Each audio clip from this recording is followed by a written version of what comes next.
Alter Ego completes the Indonesian representatives para sa M7 World Championship. You know what time it is? Hands in. Congratulations to Alter Ego for making it once more into the M World Championship after missing on it for the past 4 years. M2 pa nung huling nakapasok ang Alter Ego sa M World Championship. At yun yung time na Bren Esports pa si Carl TZ. Naglalaro pa si Lasty. Si Rebo nasa ML pa. Sixth man pa nun si Coco. Magkakampi na dati nun si Few tsaka si Flap TZ. Sobrang tagal na ever since. At ngayon may tsansa na makita ni Carl TZ ulit ang isa sa mga representatives ng Alter Ego dati na si Nino. Na siyang nag-iisang representative ng Alter Ego that is still in the lineup because Celiboy is not there. Pai, Udil, and Leo Murphy is also gone. So si Nino na lang talaga ang natira and he is the last egoist to stay. At least ngayon may bago susuportahan ng mga Indonesian fans because this team doesn't really have a Filipino import or any other import from any other country. So this is an all-Indonesian lineup and you have to give props to them as well.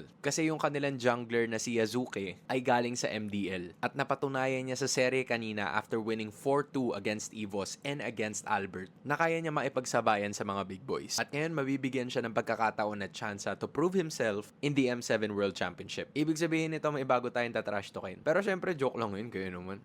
What I'm saying is, I'm very happy na successful yung nagiging programa ng Indonesia upon finding homegrown talent. Nung Season 14, nag-champion ng TLID nung inangat nila yung MDL roster nila to win that championship. Ngayon, sa pangunguna ng jungler ng Alter Ego na galing sa MDL, they will try to break a back-to-back record for the championship ng Onyx Indonesia.